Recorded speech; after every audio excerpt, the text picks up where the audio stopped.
Let me tell you about the worst English moment of my life. And I want to be very specific because I think you need to hear exactly how bad it was. I was in a group conversation, 4 people, 2 Americans, 1 Canadian, 1 British person, all native speakers. And I said something, a full sentence, with confidence, and everyone went quiet. Not a mean quiet, just a confused quiet. And then one of them said, very gently, "Sorry, what did you mean by that?" And I realized I had used a word I was 100% sure I knew. And I had used it completely, catastrophically wrong, in front of 4 native speakers. And the silence after that question felt like it lasted approximately 4,000 years. Welcome to Speak with Vivi. I'm Vivi, and today we are going to talk about the thing that paralyzes more English learners than anything else. The fear of making mistakes. The fear that turns confident, intelligent, capable people into silent observers in conversations they desperately want to be part of. If you have ever stayed quiet because you were afraid of saying something wrong, this episode is for you. If you have ever rehearsed a sentence in your head so many times that by the time you were ready to say it, the conversation had already moved on, this episode is for you. If you have ever gone home after an English conversation and spent hours replaying every mistake you made, this episode is especially for you. And to help me talk about this today, I have someone who has heard probably every kind of English mistake that exists and has never once made a student feel bad about it. Robert, welcome back. Thank you, Vivi. And I have to say, you cannot end your opening story there. What was the word? What did you say? Oh, we are absolutely coming back to that story. I just want everyone to be sufficiently curious first. Ha! Strategic. I respect it. Hey everyone, I'm Robert. And I want to say something before we even begin today. If you are listening to this and you are afraid of making mistakes in English, you are in the exact right place. Because this fear, it's one of the most common things I see in language learners. And it is also one of the most unnecessary. Unnecessary. That's a strong word. It is. And I'll explain exactly why I mean that. But first, Vivi, the word. What was it? Okay, so the conversation was about cooking. Someone mentioned a recipe, and I wanted to say that my mother used to make this particular dish, and I wanted to say it was homemade, but instead of homemade, I said housemade, which I thought was the same thing. And it's close. Technically, some restaurants use housemaid to mean made in house. But in casual conversation between friends talking about their mother's cooking, nobody says housemaid. So I said my mother always made house-made food, and everyone looked at me like I had said something from another dimension. What did you do when they asked what you meant? I explained what I meant, and they immediately understood and said, "Oh, you mean homemade?" And then the conversation continued completely normally, and I felt embarrassed for about 30 seconds. And then I learned the difference between homemade and housemaid forever, which I would never have learned if I hadn't made that mistake. And that right there is the entire point of today's episode. The mistake taught me something the dictionary never would have. Exactly. Because you didn't just learn a definition. You learned the context, the nuance, the social feel of the word. You learned it through experience, and that kind of learning sticks in a way that studying never does. But in the moment, Robert, in the moment it felt terrible. I know. And that's what we need to talk about. Because the feeling is real. The embarrassment is real. But what the embarrassment is telling you, that this is dangerous, that this is catastrophic, that you should never speak again, that part is not real. That part is your brain being overdramatic. My brain is very talented at being overdramatic. It really is. And so is every human brain. We are wired to experience social embarrassment very intensely. It activates some of the same neural pathways as physical pain. Wait, embarrassment actually hurts, like physically? Research suggests yes. Social pain, rejection, embarrassment, public failure activates overlapping brain regions with physical pain, which is why it feels so intense. Your brain is not exaggerating the feeling, it's genuinely registering something that feels threatening. So the pain of making a mistake in public is real. but the actual danger isn't. Exactly. The feeling is authentic, the interpretation is distorted. You feel as though you are in danger, but you are not. You feel as though everyone is judging you harshly, but they are not. You feel as though this moment will define how people see you forever, but it will not. Okay, I want to ask you something that I think many people are wondering. Why does making mistakes in English feel so much worse than making mistakes in our own language? Such a good question, and I think there are several layers to it. Layer 1. In your native language, you have decades of evidence that mistakes are survivable. You made mistakes when you were learning to talk. People understood you anyway. The world didn't end. You have this deep, unconscious confidence that even when you say something wrong, you will be understood, But in English, we don't have that history. right? In English, every mistake feels like new evidence that maybe you don't belong here. Maybe your English isn't good enough. Maybe people will think less of you. There's no accumulated safety net of, I've been through this before and it was fine. Layer 2. Layer 2. Identity. In your native language, you are fully yourself. You have wit, nuance, personality, humor. You can express complex ideas. But in a second language, especially early on, you can feel reduced, like a smaller version of yourself. This is so real. I am funny in Portuguese. In English, especially when I was less confident, I was not funny at all. Because humor requires speed, precision, cultural context, and confidence. All things that take time to develop in a second language. So when you make a mistake in English, it feels even bigger because you already feel like you're performing below your own level. Exactly. You're not just making a linguistic error. You feel like you're failing to represent who you really are. And that feels much more personal. Layer 3. Layer 3. Audience. When you make a mistake in your native language, your audience knows you. They know you're intelligent. They give you the benefit of the doubt. But in English, especially with native speakers, there's this fear that they don't know you well enough to see past the mistake. That the mistake is all they see. And you feel judged by people who don't yet know the full you. Exactly. Which is why making mistakes in English with strangers feels so much more exposing than making mistakes with people who know you well. Robert, I want to talk about something specific to Brazilian culture because I think we have a particular relationship with public mistakes that makes this even harder. Tell me about it.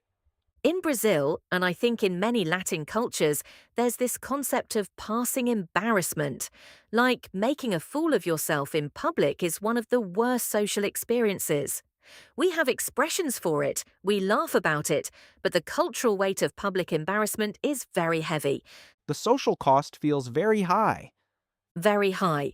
And so when we make a mistake in English in front of people, especially native speakers, it's not just a linguistic mistake, it's a social failure. It's public. Everyone saw, everyone knows. And yet, and this is important, the native speakers in that room almost certainly moved on from your mistake within seconds.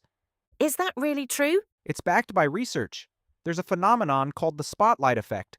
We discussed it briefly in episode 1. We consistently overestimate how much other people notice and remember our mistakes. In reality, most people are thinking about themselves. They register your mistake, they process it, and they move on. The moment lives in your memory for hours. It lives in theirs for about 15 seconds. 15 seconds? That's almost offensive. I suffered for weeks over some of these moments. Ha! And that asymmetry, you suffering for weeks, them forgetting in 15 seconds, is one of the clearest signs that the fear of mistakes is not a rational response to actual danger. It's an emotional response to perceived social threat. Okay, so we've established that the fear is real, the pain is real, but the actual danger is mostly imagined. Now I want to talk about something that I think is really counterintuitive, something that took me a long time to truly believe. Robert, are mistakes actually good for your English? Not just good, they are essential. Essential, say more. Let me explain how language learning actually works in the brain. When you learn something correctly the first time, from a textbook, from a teacher, your brain stores it.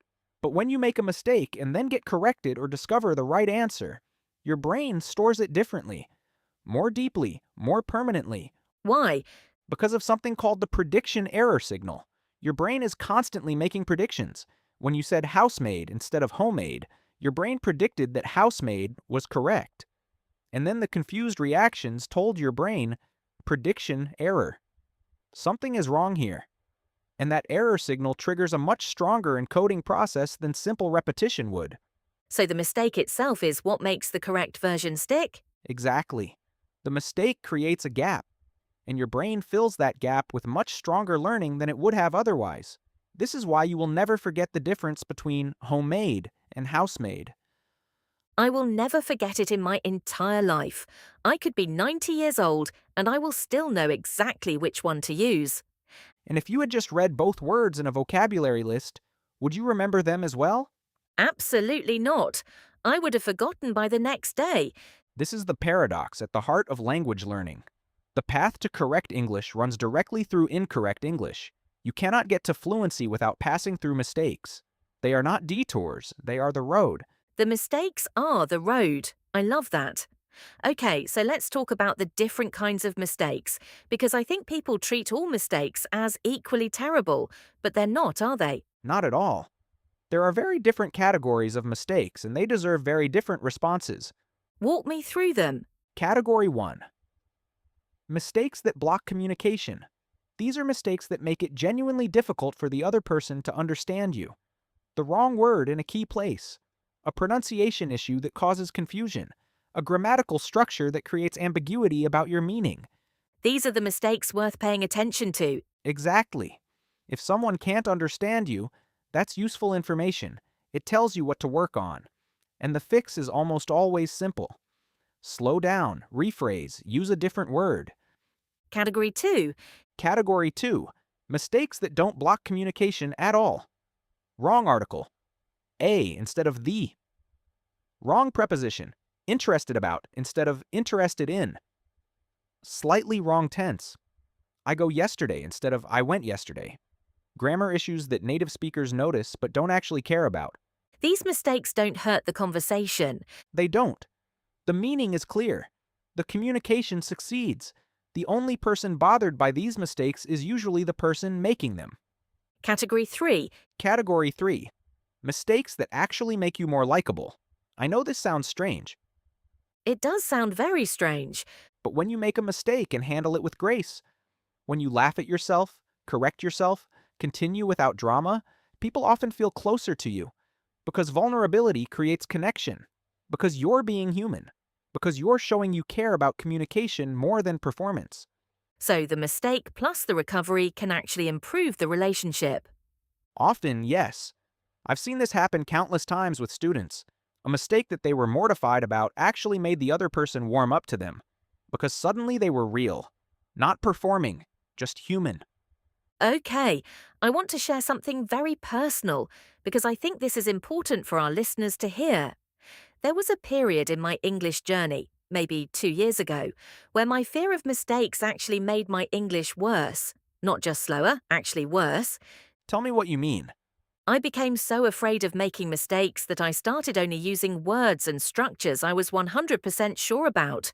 Simple words, safe sentences. I avoided complex ideas because complex ideas require complex language, and complex language means more chances for mistakes. So you were self-censoring. Constantly. I would have a thought, a real, interesting, nuanced thought, and I would simplify it down to something I knew I could say correctly.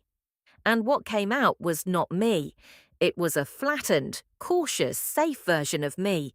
And how did that affect how you felt in English conversations? I felt boring. I felt invisible. I felt like I had nothing interesting to say, which was not true. I had plenty to say. I just wasn't saying it. And this is something I see very often. The fear of mistakes doesn't just stop people from speaking. It changes how they speak.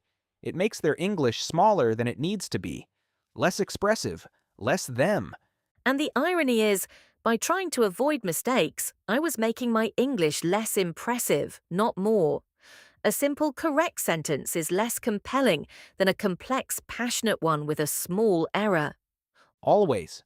Authenticity beats accuracy every time in real conversation. Authenticity beats accuracy. Write that down, everyone. Ha! Okay. So now let's get practical. because I don't want our listeners to walk away just understanding the problem. I want them to have real tools. Let's talk about strategies for changing your relationship with mistakes. Strategy 1. Reframe what a mistake means. Reframe. What do you mean exactly? Right now, for many learners, a mistake means, I failed, I'm not good enough, I shouldn't have spoken, people think less of me. That's the current story. The reframe is, a mistake means I tried. I attempted something. I put myself in the arena, and my brain just learned something it will never forget. The mistake is evidence of courage, not evidence of failure. Exactly. You cannot make a mistake in English without first being brave enough to speak. The mistake is proof that you spoke, and speaking is always the goal. Strategy 2. Strategy 2. The 5-second rule. Not the dropped food one. This is, when you make a mistake, give yourself exactly 5 seconds to feel bad about it. 5 seconds, then move on. 5 seconds of embarrassment and then let it go. 5 seconds. You can wince. You can think, ugh. You can briefly wish you had said it differently. And then, next sentence, because the conversation is still happening. And the person you're talking to has almost certainly already moved on. This sounds simple, but I imagine it's hard to practice. It takes time. But you can actually train this. When you notice you're replaying a mistake in your head after a conversation, catch yourself. Say 5 seconds happened hours ago. I've given this more than enough attention. And redirect your thoughts. Strategy 3. Strategy 3. Make friends with correction. This one requires a mindset shift. Instead of dreading being corrected, start welcoming it. When someone corrects you, explicitly or through their response, say to yourself, I just got a free English lesson. I love this reframe because correction is information, and information is valuable. Free, personalized, in-context information about exactly how to improve. It doesn't get more efficient than that. And you can even invite correction. You can say to a friend or teacher, please correct me when I make mistakes. I really want to learn. I did this with Robert early in our work together. I literally said, please don't let mistakes slide. Correct me. And it changed how quickly she improved, because she stopped dreading correction and started expecting it. And when you expect something, it loses its power to shock you. Strategy 4. Strategy 4. The mistake journal. This might sound tedious, but it is genuinely powerful. Keep a small notebook or a note on your phone where you write down mistakes you make, not to punish yourself, to celebrate them. Celebrate the mistakes. Yes, because every mistake in that journal is a lesson learned. It's a gap that got filled. After a week, you look at your journal and instead of seeing a list of failures, you see a list of things you now know that you didn't know before. That's actually a beautiful way to think about it. The journal is not evidence of how much I've failed. It's evidence of how much I've grown. Exactly. And when you feel discouraged about your English, open the journal. Look at how many things you've learned through the natural process of making and correcting mistakes. Strategy 5. Strategy 5. Practice making mistakes on purpose. This sounds crazy, but hear me out. I'm intrigued and also a little concerned. So this works like this. Find a low-stakes situation, talking to yourself, recording a voice message, speaking with a patient friend, and intentionally try things that might be wrong. Use a word you're not sure about. Try a grammar structure that feels risky. Attempt a complex sentence. And when it goes wrong, You laugh, you note it, you figure out the right version, you've just learned something, and more importantly, you've proven to yourself that making a mistake doesn't destroy you. You survive it. You even get something useful from it. so you're desensitizing yourself to the experience of being wrong. Exactly. You're building up a tolerance for imperfection, and that tolerance is what allows you to take the risks that lead to real growth. Strategy 6. Strategy 6. Find your mistake role models.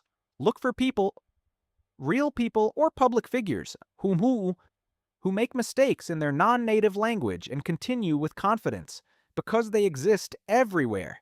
And when you see someone else handle a mistake gracefully, You realize it's possible. You see that mistakes don't have to be catastrophic, that there is a way to be imperfect and still be heard, still be respected, still be yourself. Robert, I want to ask you something from the native speaker side. When you're talking to someone and they make a mistake, what actually goes through your mind? Honestly, almost nothing. I register it. My brain processes what they meant, which is almost always clear from context. And I move on. I'm listening to their ideas. I'm engaged in the conversation. The mistake is like a tiny speed bump on a long road. You notice it for a fraction of a second and then it's behind you. You're not judging the person. Not at all. If anything, my respect for them goes up slightly, because they're doing something difficult. They're communicating in a language that isn't theirs. That's impressive, not embarrassing. Do you ever think less of someone because of their English mistakes? Never. And I want to be very clear about this, because I think many learners assume that native speakers are silently judging their grammar. We are not. We are listening to your message. We are interested in your ideas. We are engaged in the human connection of the conversation. Mistakes are irrelevant to all of that. What about people who are less patient? Because not everyone is as kind as you. Fair point. There are people who are impatient with non-native speakers. They exist, and they say more about their own character than about your English. But I want to say, they are a small minority. The vast majority of people, when they encounter someone making an effort to communicate in their language, they feel admiration, not contempt. Admiration. I want to sit with that for a moment, because I have never once thought of my struggling English as something that could inspire admiration. Think about it from the other side.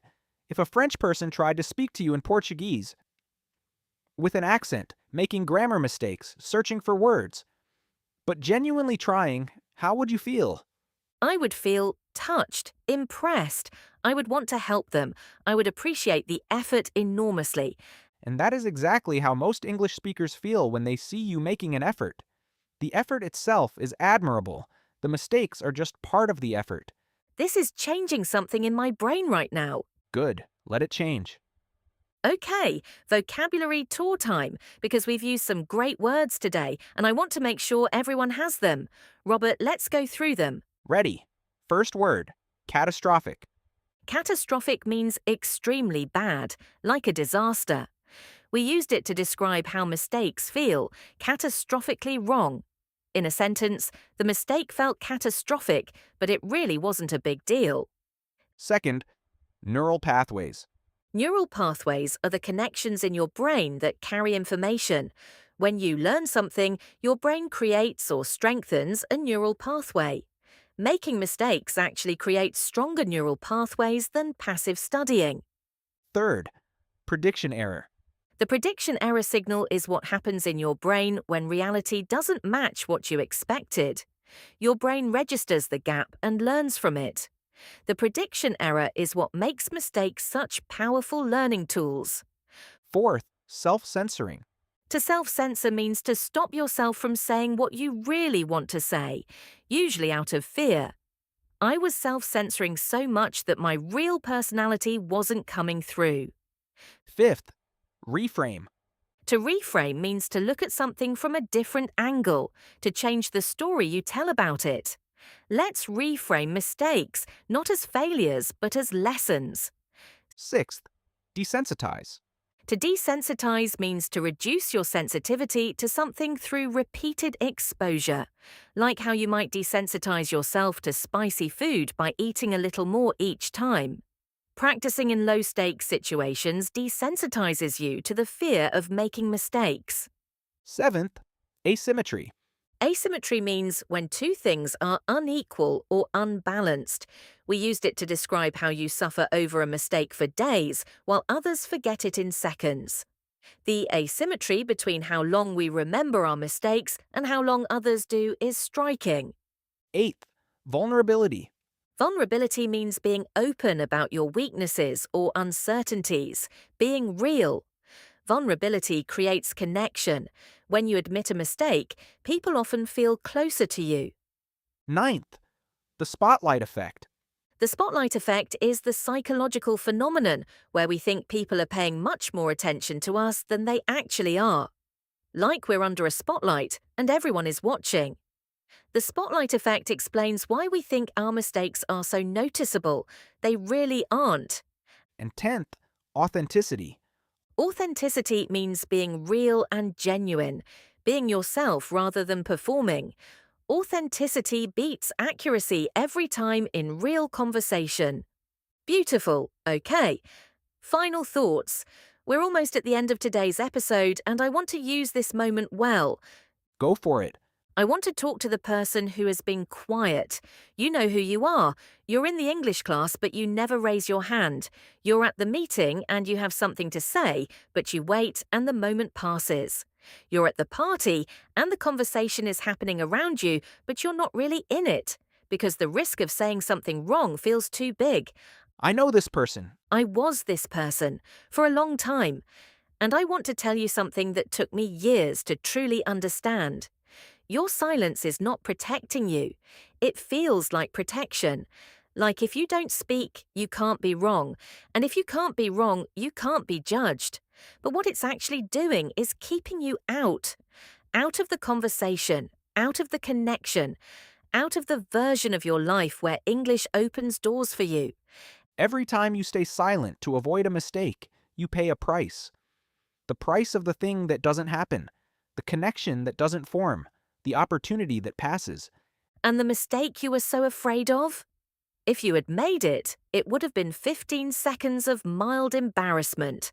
15 seconds for the other person. For you, maybe a few minutes. And then it would be over, and you would know something new. The silence costs more than the mistake ever would. The silence costs more than the mistake ever would. Please write that on something. Put it somewhere you can see it. Because it's true, I have paid the cost of silence, and I have paid the cost of mistakes, and the mistakes were always, always cheaper. Okay, your challenge this week. I want you to make one intentional mistake. Find a conversation in English, with a friend, in a comment online, in a language exchange app. And try something you're not sure about. Use a word you've never used before. Try a grammar structure that feels risky. Say the complex thing instead of the simple, safe thing. And then notice what happens. Notice that the conversation continues. Notice that the world doesn't end. Notice that you learned something. And come back here and tell us about it. Leave a comment below, in English, telling us about a mistake you've made that actually taught you something important. It doesn't have to be perfect. One sentence is completely fine, because every comment you write is practice, and every mistake in that comment is a lesson. We read every single one, and your story might be exactly what someone else needs to hear today. If this episode helped you, please hit the like button. It takes 1 second and it helps other learners find this podcast. And subscribe so you don't miss what's coming next week. I'm Vivi. And I'm Robert. This is Speak with Vivi. Keep speaking, keep making mistakes, keep growing, because that's what this is, growing. And you are doing it right now, just by being here. See you next week, everyone. Bye.